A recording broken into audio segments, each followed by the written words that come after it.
Sorry it's been a while, but welcome back to episode 6 of my extreme living room makeover series. We're now firmly in the exciting creative part of the makeover, where it's all about adding character and style. In this episode, I'm tackling a IKEA OXBERG DIY hack, turning a basic flat pack cabinet into a bespoke statement piece that will add style and functionality to our living room. We'll also be styling the shelves to bring in lots of personality and adding decorative lighting to create a warm, cozy feel. So let's jump straight in. So I came across this beautiful image from Kismet House and a few others of this gorgeous furniture piece on Pinterest, and I instantly fell in love. The photos inspired me to recreate something similar using the IKEA OXBERG units to make them feel more built-in and high-end. Right guys, I'm having an issue with my jigsaw. So you can see I'm pressing it. I've got power, but it's not doing anything. Please help me, so I can't do this today. Right, because we can't create the arches today, I thought I will start working on shelf styling and doing the bookshelves. I have no idea how to do it, and everyone makes it look so beautiful. I'm a bit of a nerd, as you all should know by now, and I love a little checklist for every single thing that I do. So I scoured the internet and I found these main things that you should consider when styling shelving. So let's see what we've got and put this plan into action. Hopefully at the end we should have beautiful style shelves. Right, so this looks like a lot. And this is everything I have at the minute. So these are all the ones that I've shown from the haul. I've got a few new pieces, like this candle holder, this one here too. Some more black and white little jugs and jars and pieces. Some artwork. These are found in the charity shop again. My kids' books that they're working on. So yeah, so that's everything we've got. And now to put them into here.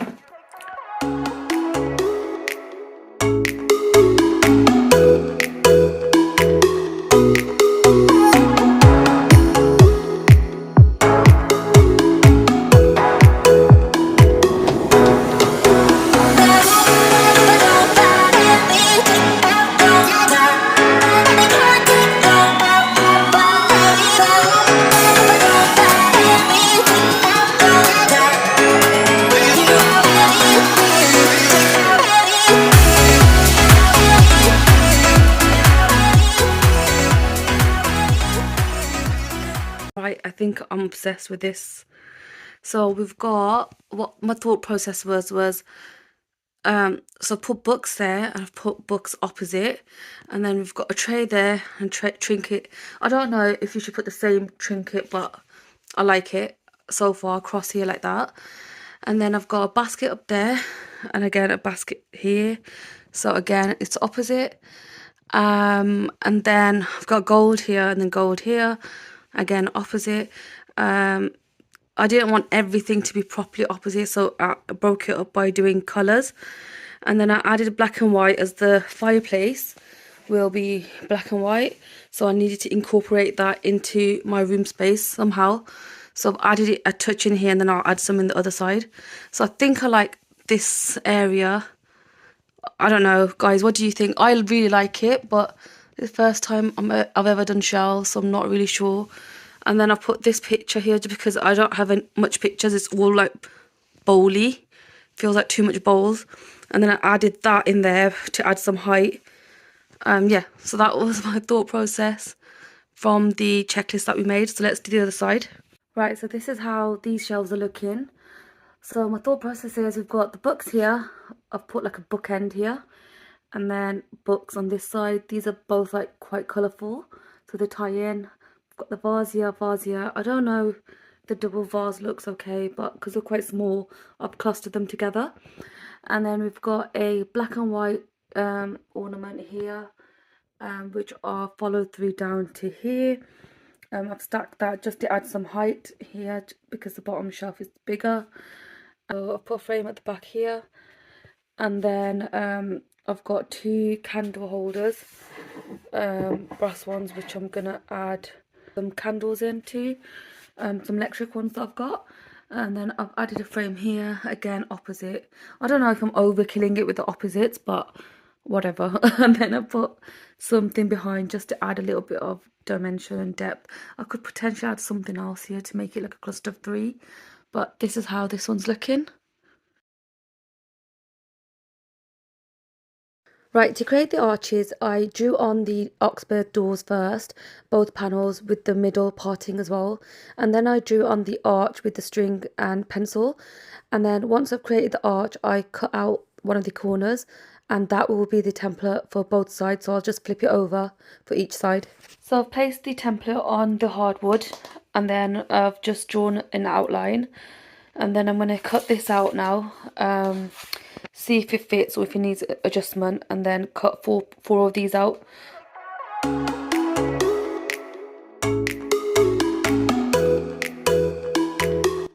So now I've got 4 of these arches. I've stuck some tape on, and I'm just going to stick them onto the cabinets just to see if they fit and how they look. Right, so I've put them both on, and this is how it's looking. Let me step back so you can get a better view. What do you think? I really like it. I don't know if this one's a tad smaller, but yeah, I'm going to sand them down and get them looking flush. As you can see, it's a bit wonky because we use a jigsaw, so I'm going to smooth the edges down with some sandpaper.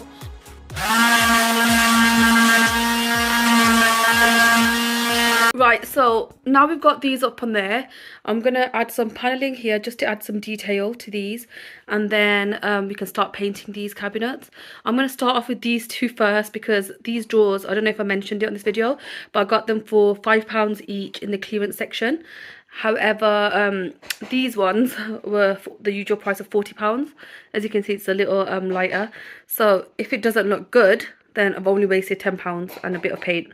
So yeah, I'm going to start with these first. So I got these panels. They're only about 1 inch thick. Previously I did use these ones, however they was way too big and it looked odd on the drawer. So all you have to do is, when you be using these mitre shears, and all you have to do is turn it to 45 degrees, so whichever way you want to cut it. The first one's going to be this way actually, so I'm going to just cut the edge off. It's really sharp, so it's quite easy to cut. Just a little snip. There we go. And then you should get a nice 45-degree angle. And you don't even have to sand do anything because it's so smooth. Snip. And there we go. We've got our first panel. So I'm going to make 8 of these, and then some smaller ones for the top and bottom, and then we'll add them on. So let me quickly get going ahead and do those. Right, so after literally 15 minutes or so, we've got 8 panels and 8 smaller pieces for the top and bottom. I'm going to start attaching them on here with normal nails. Right, so I've marked them up here, here, and here, here.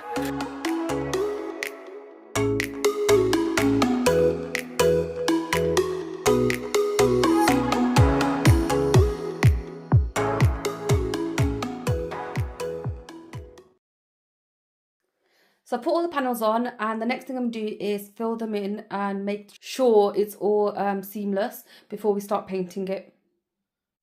So our wonderful plasterer left a gap. As you can see, he scored a line. So when he was plastering it, all the water, he didn't want it to seep into the wood frame and then warp the wood frame. So he scored a line, and now we're just going to fill that in. So I've started taping the doors so I can get to painting, and then with the paint I used the same thing that I used on our windows. This was the first coat. I quickly did a rough coat with a roller and then a brush for the top section. The first coat, again, it scared me like the windows in the first episode. It looked like this, very funky indeed. However, with another coat and then a third coat on top, it came out looking absolutely amazing, better than what I expected. And over the next few days, the more it cures, the more stronger the paint will become. I then proceeded to paint the arches that we made so it all looks seamless and one piece. Looking through there, you can see the wood at the back and it's a different colour. So what I've done is flipped it around and I've started painting the inside like so. Just with a small paintbrush. I know it's going to take forever, but these details really matter. So yeah, and then once you've done that, and then when you flip it back around, it should look seamless. So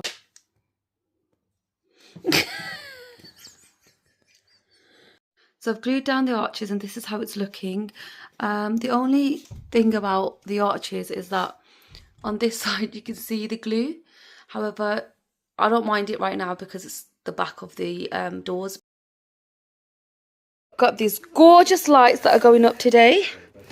The first one up here and the second one over there. So you might be thinking, how do I hardwire them? I didn't. These are just screwed into the wall, and then I'll get a battery operated light bulb for them, and you can just use it, and it's just a cheap alternative to hardwiring. It's got a parcel come. I think it's the lights that I've been waiting for, and yes, it is. So let's do first look with them together. So I went for the antique brass colour because I'm not a fan of shiny gold. And yeah, so far, first look, I really love it. I've got the on-off button because it's battery operated. That's how it looks against our Oxberg bookshelves. These gorgeous picture lights that are going to go above these drawers, and then we've got one for either side, and again one above the TV as well. I can't believe I created this. The vision that we've seen at the beginning of this episode, and then to have it in reality with just a bit of paint and a little bit of wood, is insane. So I can't believe how pleased I am with this. Honestly, I'm so happy. So the next thing we're going to work on is the handles. Right, so these are the first handles we have. They're brass, gold, and then they've got some nice detailing at the front. Right, so we've got to do touch-ups because obviously the handles made some marks, but this is how the black ones look. I think it blends in too much, but let me know what you think. So these ones are solid brass with some walnut pieces inside. The walnut, I wanted it to match the inside of the drawer. However, I feel like these might be too big, so I've got smaller ones which I can try as well, but I'm not keen. First look on these. Right, so these ones are the plain gold circular ones. I do like them, however they look standard, like nothing too fancy or new. Right, so these are the other version of the ones I had before, with brass and gold. However, even though they look really cool close up, when you go really far, you can't see the handles. Yeah, they literally blend in. So I think our original temporary handles are the way forward. So I'm going to repaint all of this and then add them back on because, yeah, I like them. But I don't know, let me know what you think in the comments below, and then I might change them to what you think is the best option. And that's it for episode 6. The room is really starting to take shape now, and adding those built-in style shelves and decorative lighting has made such a big difference. It's finally starting to feel like the vision I had in my head. But we're not done yet. In the next episode, I'll be revealing the new sofa, mounting a huge piece of artwork as a DIY, and we'll be exploring some fireplace surround options too. So make sure you're subscribed because it'll be a jam-packed episode.